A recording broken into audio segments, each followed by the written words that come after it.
out, and we'll be awarding prizes to the winners on Demo Friday. And there is a group photo right after this.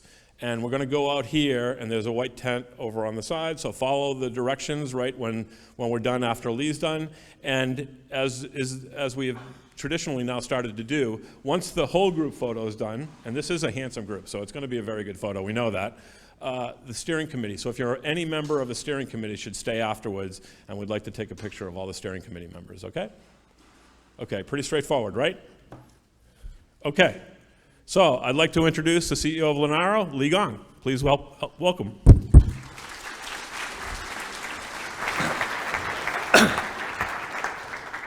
I was very curious to learn that it was the Chinese that started eating bacon that long ago, because just last night I read an article about my family's surname, the history of that, and I was surprised to learn last night that my family, that particular surname first existed 2,300 years ago.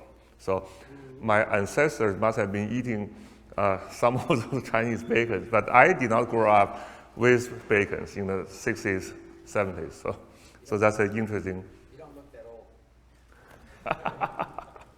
old. Okay, yes.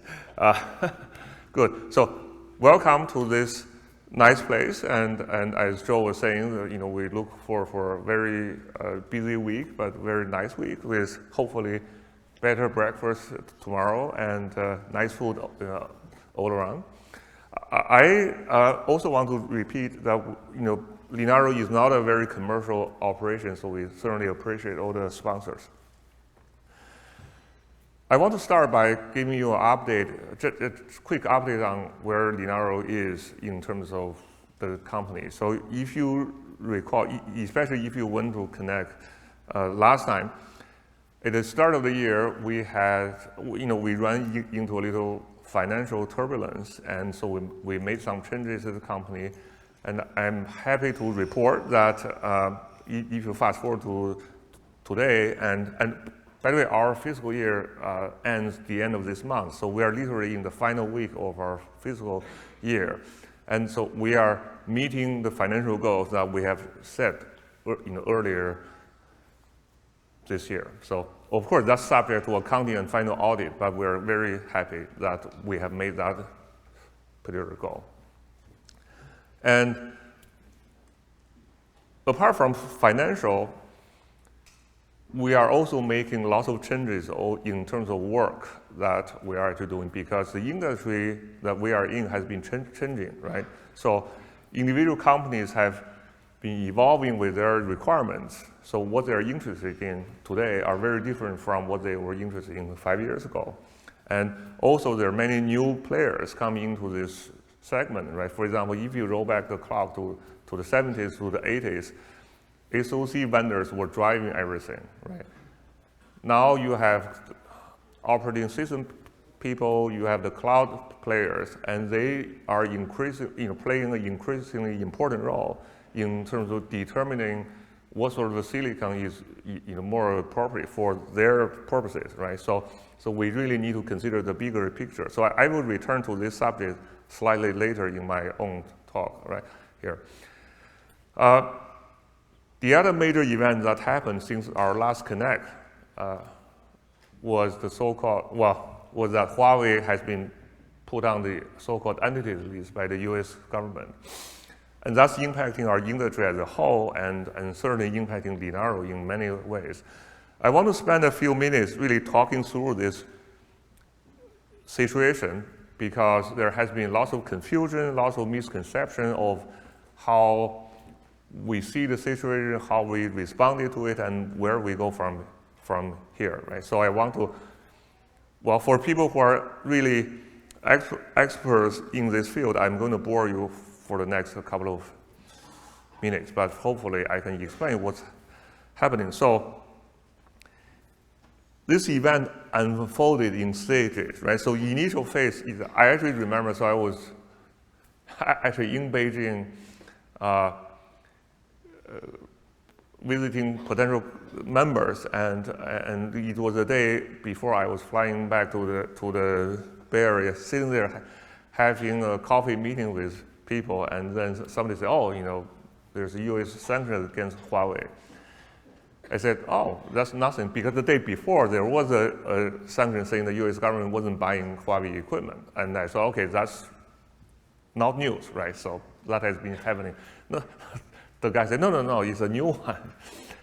And I think my reaction was the same with many other people. The first thing is, okay, you look up the news, you Google it, you find, okay, what is this? Entity list, I've never heard of this thing. And you sort of, okay, what is this thing, right? And you call a few people, you call your peers, you call your lawyers, friends, and you get an initial reaction of what this is, right? And what you get is basically, situation is very, very complex. The law is fairly vague. If you want to be,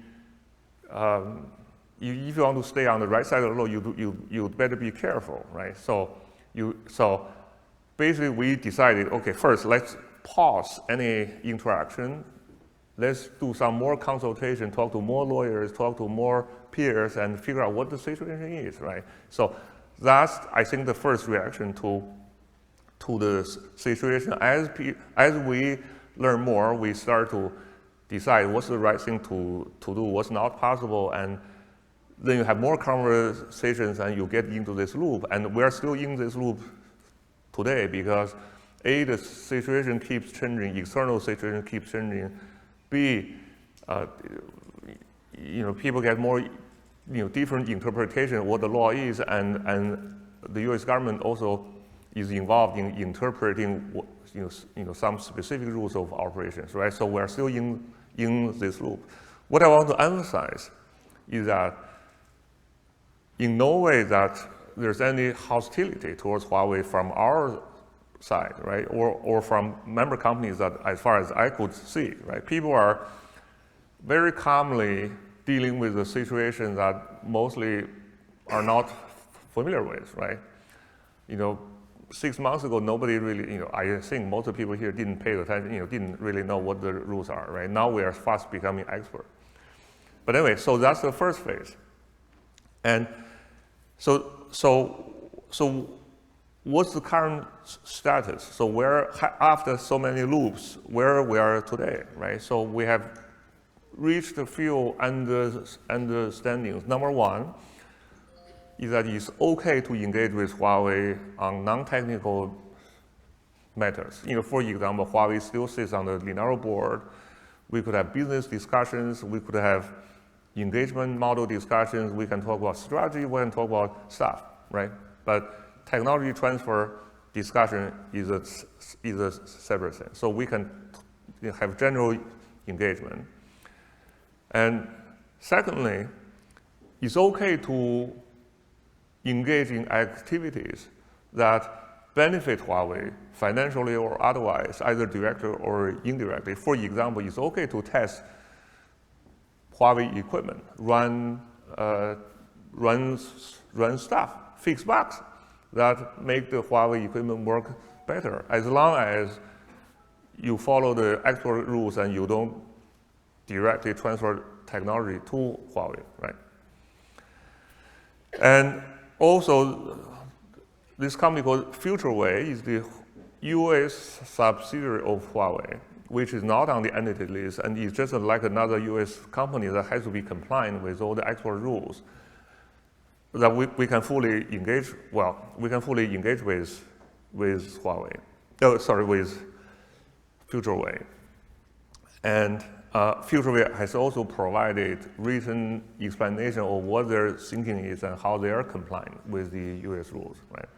And of course, there are other Huawei companies outside of the US in other countries where they're not on the entities list. So we can also engage with them as long as they are compliant with the US re-export rules, right?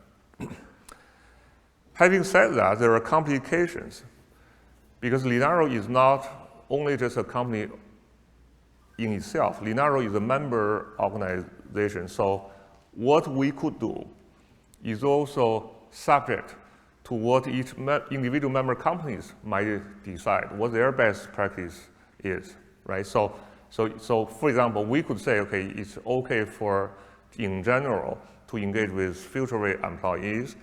A member company might have their own guidance in terms of how they want to interface with future. So we're not going to be doing the lowest common denominator for all member companies. However, we need to be aware of and respectful to each member company's own choices, right? So that makes our life slightly harder, right? The other thing that makes the situation complicated to us, for us, is that some other open source organizations or foundations have made public statements saying that nothing has changed for them. It's all kosher, everything is just the same as before. And those are, to the best of my knowledge and according to legal advice that I've been getting, those declarations are oversimplified. It actually doesn't match the reality of what's happening, right? So those for example, is Huawei employees should be able to participate in open source projects, right? Sounds very simple, and it's sort of true, except you want to qualify that, is that because there are so many different open source projects, right?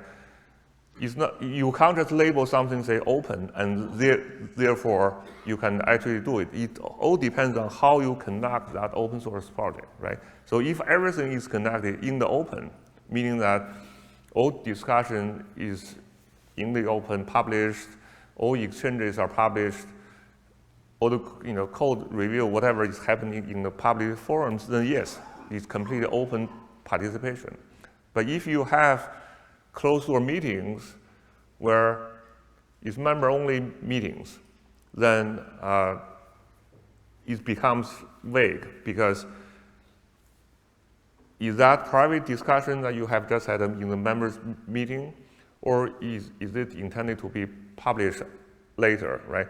And what's the status of this information between the time you discuss it and the time you publish it, right? So how do you deal with this? So this whole range of issues that are pretty vague. So we are still not done on this issue. So I look forward to more discussions with Huawei and also with member companies to try to figure out what's the best operating model going forward. So that's probably a whole load of stuff that you probably don't want to, it's not what you expect to hear here, but I do want to get it out there so that we know where we stand. Okay, so next I want to return to something that I mentioned earlier, is that industry is changing, so Linaro has to make changes to keep up. And if you look at Linaro, if you are familiar with Linaro, I think most people are, is that we are known for very strong contribution to the Linux world, right? We are one of the top, where's the,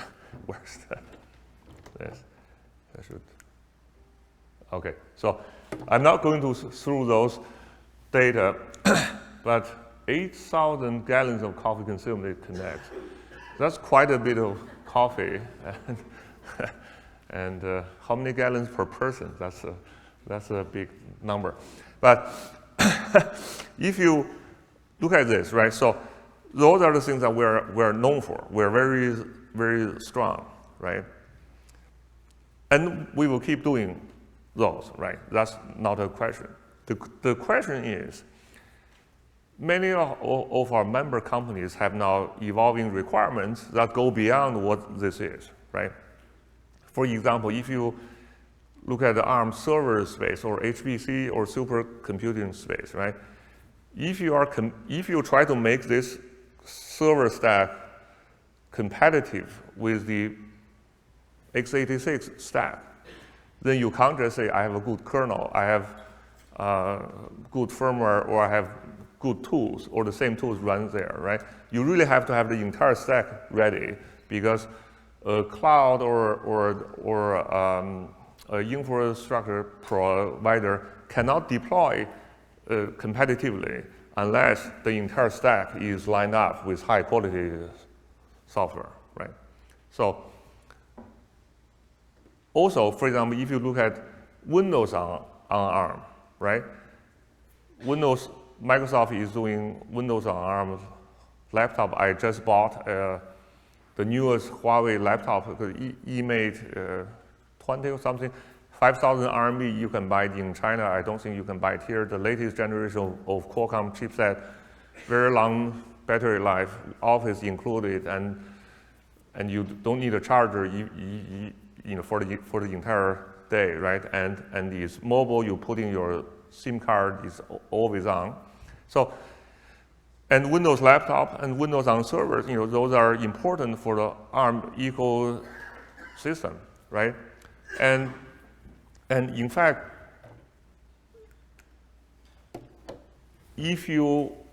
by the way, we got this from ARM, right? So that's why you see the ARM logo there.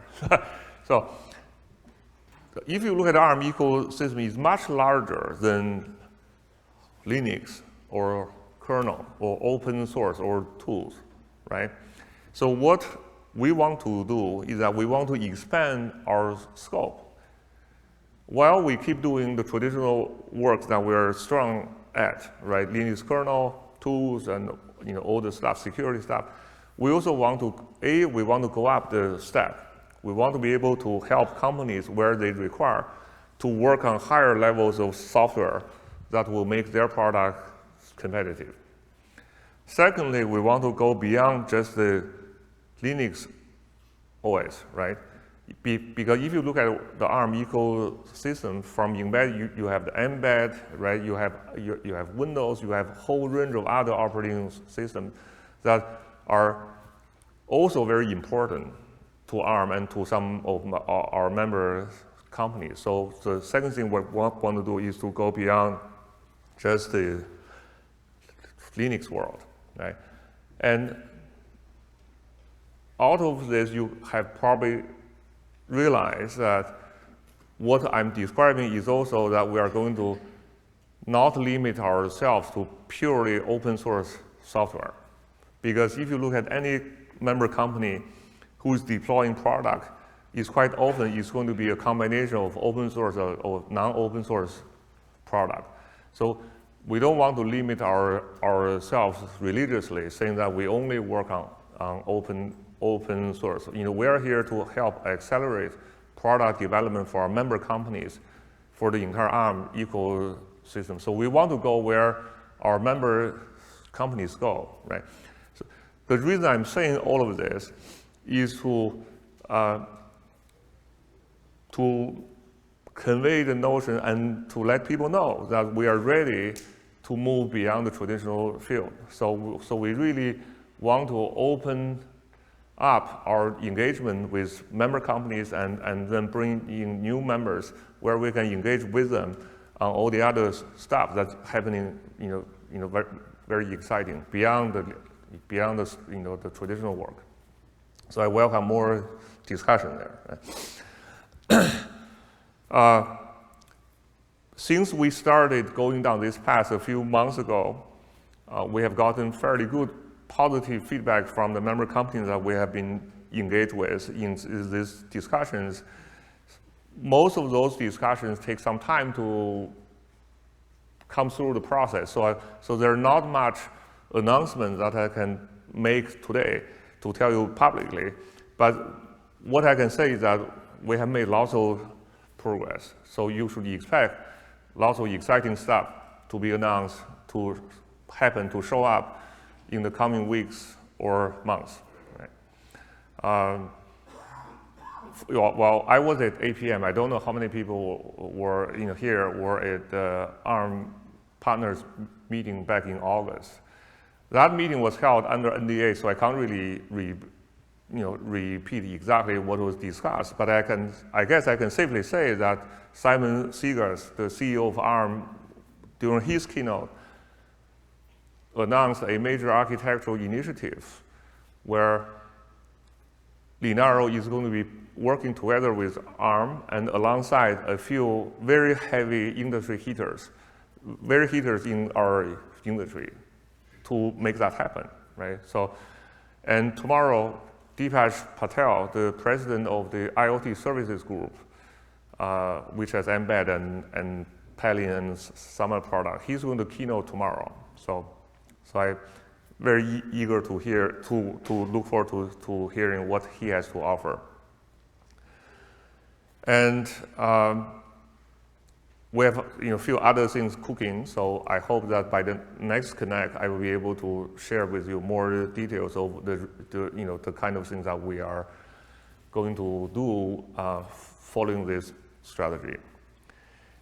Now, the final part of my talk, I want to bring up a few member companies to say a few words about what their thinking is, what their hotspot is, and what they're working on. So the first, I want to bring up Mark Hambleton.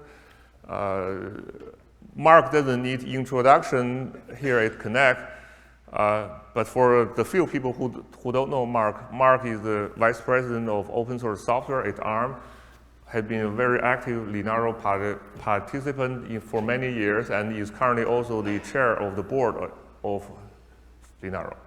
Okay. And where's your microphone? I've got one. Oh, okay, good. Sorry. Yeah, hopefully you can hear me. Thanks, Lee. So somebody said we were coming to paradise, so I dressed appropriately.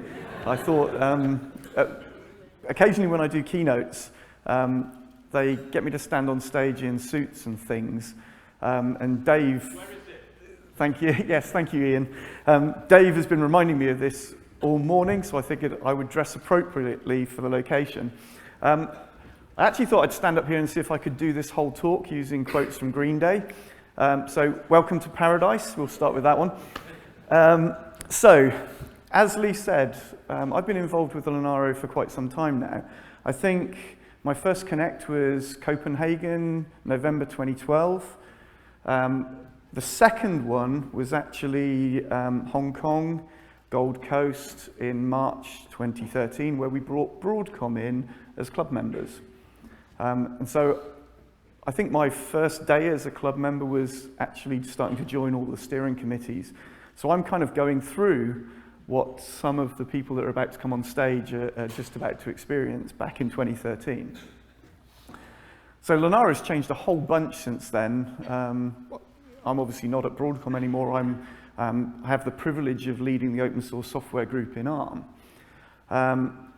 But we've seen the segment groups grow. We've seen some of them disappear as they've metamorphosized into other things. But at the moment, there are two things that really excite me about Linaro. I think you'll have heard me stand on stage talking about edge computing about 18 months ago in Hong Kong. I think that was the big keynote slot. Edge computing to me is where lots of really difficult things come together. Security and communications, ownership and privacy, all of that stuff is a big melting point that we need to kind of figure out to make sure we are secure, but we're also able to use the compute flexibly. So we created Ledge. It's been in incubator mode for about 12 months now, and I think it becomes a proper segment group now, right? That's one of the things that happened between these last two Connects.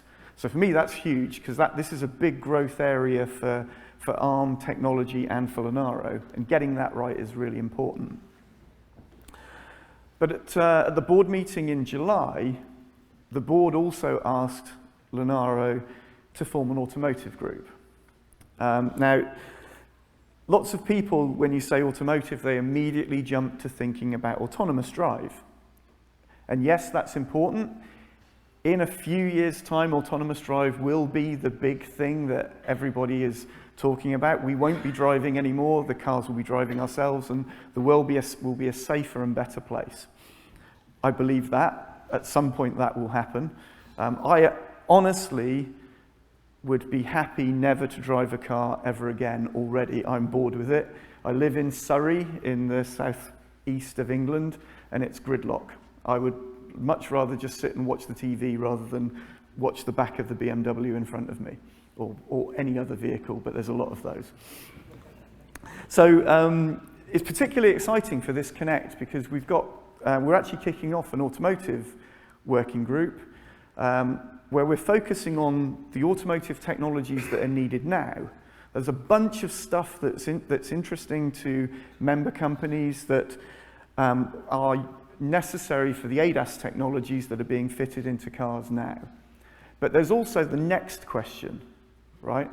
What are the technologies that you need to build autonomous systems?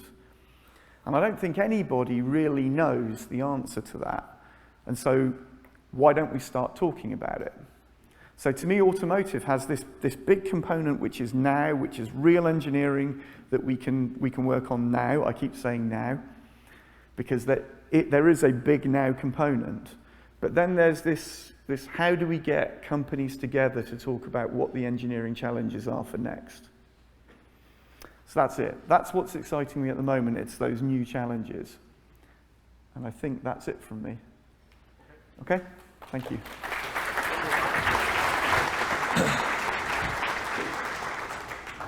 So next, I want to introduce Rob Oshana. He's VP of Software at NXP.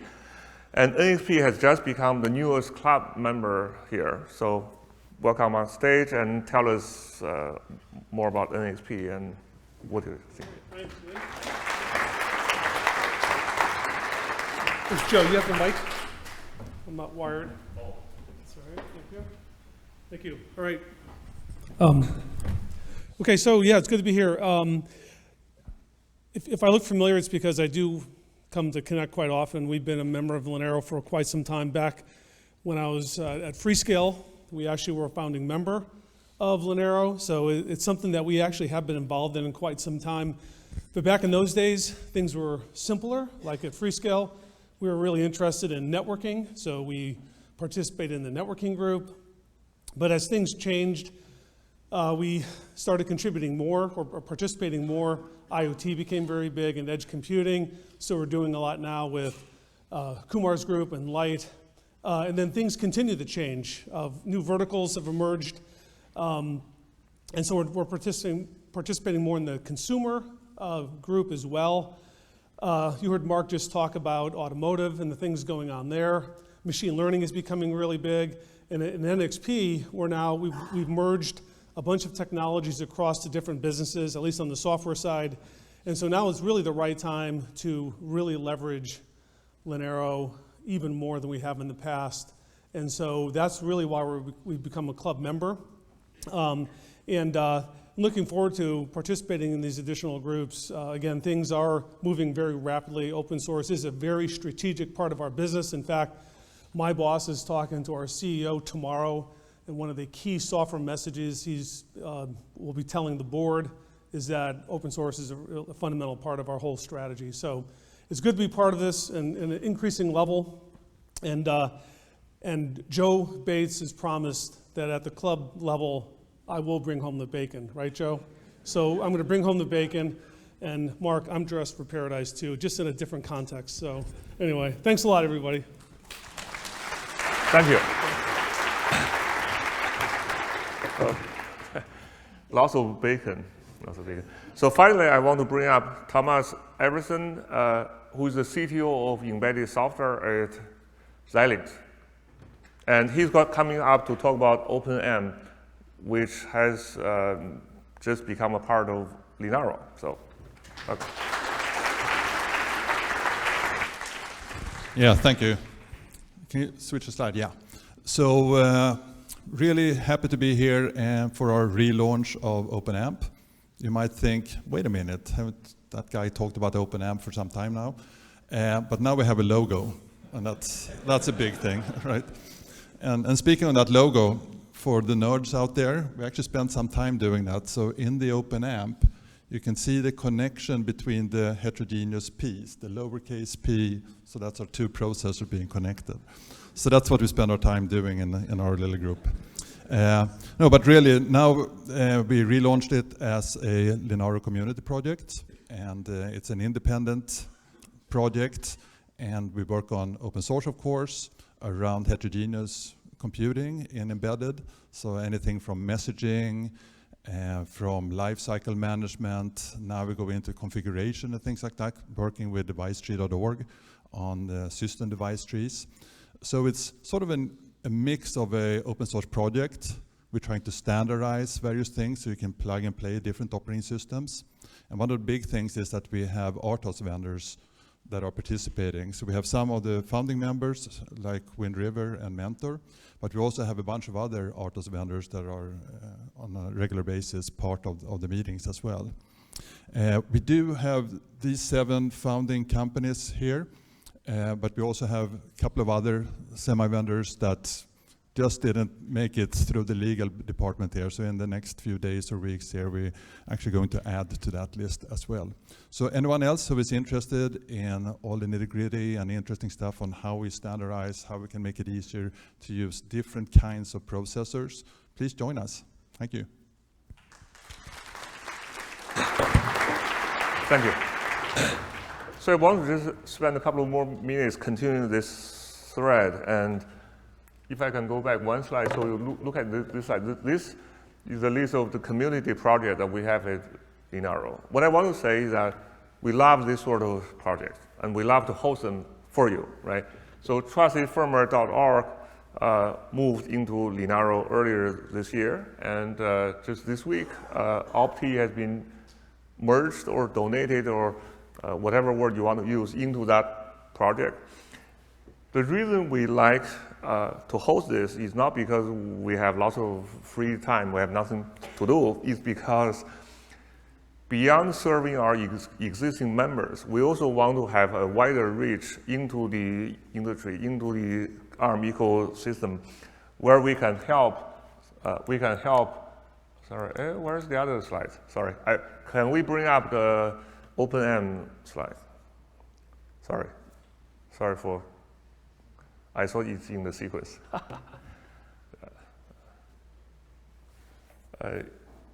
If it's too difficult, I can. Okay, good. Because if you look at the logos there, you see a few companies that are not regular Linaro members, but yet they have some similar pain point our member companies have, right? For example, Wind River has many customers who are our members, right? And they have the same fragmentation issues, they have the same support issues, they have the same collaborative issues, right? So we would like to also keep them in the bigger picture and try to figure out how we can help them, right? So for example, at the TAC this morning, we were talking about we're exploring the concept of a project membership, where we can engage in companies who don't necessarily become a regular member like many of your companies are. However, they bring a specific value to us, to us meaning the members, right? And we want to have some way of engaging with them and lower the barrier of entry so that we can have more partners involved, as long as they bring real value, real contribution to us, right? Remember, Linaro is a member-driven organization, so we naturally have the network effect, which means that the more members, the more people are engaged with us, it brings more benefit to other members. So the more, the better. So that's all I have here to say. And again, thank you for taking the time out to come here for this week. I hope it's an exciting week. And if you need anything, like especially if you need more bacon, just call Joe. Thank you.